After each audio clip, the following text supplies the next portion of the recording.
Mon récap hebdo épisode 2, c'est tout de suite.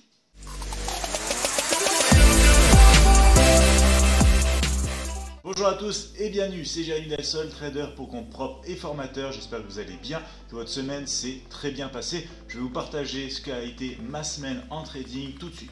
Mais juste avant ça, on va regarder déjà l'historique de mon compte réel sur Futur. Je vais vous partager ici les données. On est à 52% de gains, 52% de profit réalisé depuis le 16 février et on a un taux de réussite qui tourne autour des 79%. Donc la croissance du capital évolue plutôt bien. J'ai démarré ce compte un petit peu de manière agressive selon ma stratégie money management spéciale pour démarrer sur compte de trading réel et même sur petit compte de trading pour les faire croître rapidement.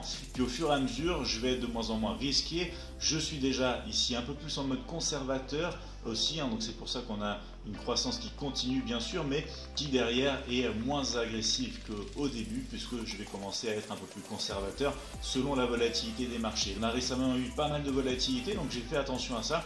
Je l'incorpore bien sûr dans ma stratégie pour être un maximum dynamique. Donc 52% de profit réalisé sur le compte, 79% de taux de réussite.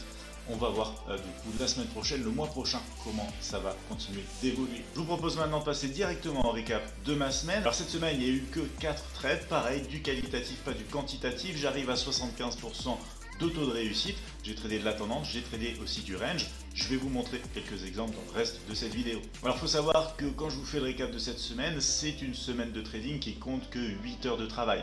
Je vais littéralement trader que 2 heures par jour du lundi au jeudi avec mes étudiants et notamment les abonnés LTR tous les mercredis de 16h à 17h et notamment de 9h à 22h. Donc cette semaine me permet de faire croître mon capital encore de 5%, donc c'est une semaine assez honorable.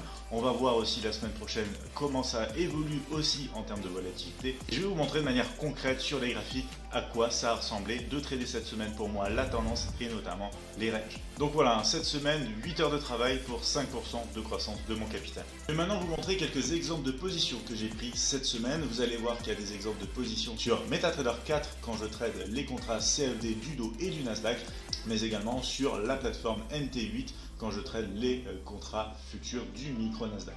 Je vous montre tout de suite un premier exemple avec le Dow Jones 30 en tendance.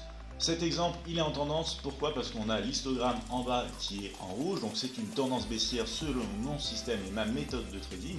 Et on va retrouver une très belle bougie d'inversion dans une zone de retracement. Je vous apprends bien sûr à dissocier quelle bougie d'inversion trader dans ces zones de retracement. Il ne faut pas trader toutes les bougies d'inversion. J'augmente mon taux de réussite en filtrant quelle bougie d'inversion trader du coup, et je vous l'apprends bien sûr dans la méthode. Donc là, c'est une belle bougie d'inversion en retracement dans une tendance. L'histogramme est rouge. La bougie d'inversion constitue mon point d'entrée. Vous voyez que je sors à 43 points et 114 points dans ce mouvement de baisse. J'utilise bien sûr le système pour lire la tendance, exploiter la vague dans laquelle je me trouve. Autre exemple maintenant avec le Nasdaq. Le Nasdaq ici, CFD, un exemple qui n'a rien à voir avec le précédent puisqu'on va parler de trading en range. Vous voyez d'ailleurs que l'histogramme est blanc, donc ça veut dire qu'on est dans une zone de range potentielle. J'attrape ici un point d'entrée haut et on continue du coup de trader en range jusqu'à percer et provoquer un breakout baissier en fait qui va me permettre littéralement de profiter du mouvement. J'ai donc un TP1 de 18, un TP2 de 35 et un TP3 de 61 points. Enfin ici un petit review également d'un trade pris sur contrat futur sur mon compte réel avec NT8. C'est encore une fois par contre un trade en tendance où j'ai attrapé 65 ticks sur mon TP1, le seul TP1 unique d'ailleurs que je fais à l'heure actuelle étant donné la taille de mon capital et la volatilité du moment sur les contrats futurs sur mon compte réel. Donc je suis encore limité, d'où le nombre de trades également que j'ai pris, seulement 4 trades sur cette semaine, mais 4 trades qui permet à mon capital de croître encore de 5%. Donc ici du qualitatif, pas du quantitatif. Quand la volatilité reviendra un petit peu plus basse et que mon compte de toute façon continuera de croître, je pourrai être beaucoup plus actif sur une taille équivalente M5 et à partir de là aussi bien sûr j'aurai beaucoup plus d'opportunités également sur la taille équivalente M1 etc. Ça va se développer. J'ai maintenant envie de vous parler du coup de la leçon que j'ai envie de partager avec vous. Alors c'est une leçon que j'ai appris avec le temps, clairement avec l'expérience. Il faut savoir que les marchés vont évoluer.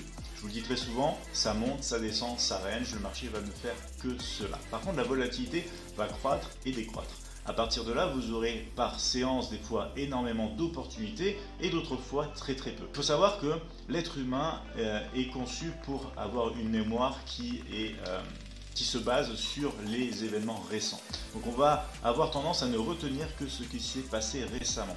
C'est le même problème quand vous voulez développer une stratégie. Vous voyez que pendant 2-3 semaines, du coup, la stratégie fonctionne, on s'arrête à ça et on se lance. Ça ne suffit absolument pas. Il faut regarder sur beaucoup plus de temps que ça, beaucoup plus de trades en échantillon testés et backtestés que ça. Donc à partir de là, la volatilité, c'est un petit peu pareil. Si vous avez 2-3 semaines peut-être où vous avez très peu de trades, ça ne veut pas dire que 2 semaines plus tard, vous n'allez pas avoir beaucoup de trades à trader. Ça dépend de votre approche, bien sûr, de votre stratégie, des signaux que vous utilisez, si vous êtes agressif, conservateur, etc.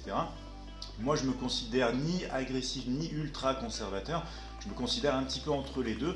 Comme l'équilibre à chaque fois dont je vous parle, c'est véritablement de trouver un point où on prend l'avantage des deux. C'est-à-dire, je veux l'avantage d'un trader agressif, je veux l'avantage d'un trader conservateur, je trouve mon milieu et comme ça, je suis dynamique avec mon marché.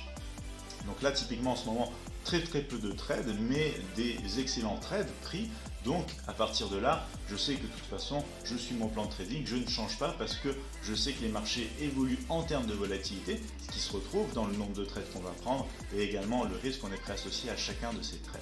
Donc voilà la petite leçon que je voulais partager avec vous et que j'ai appris à travers le temps et l'expérience. Voilà pour mon récap hebdo épisode 2. J'espère que ce contenu vous plaît. Je vais le faire chaque semaine.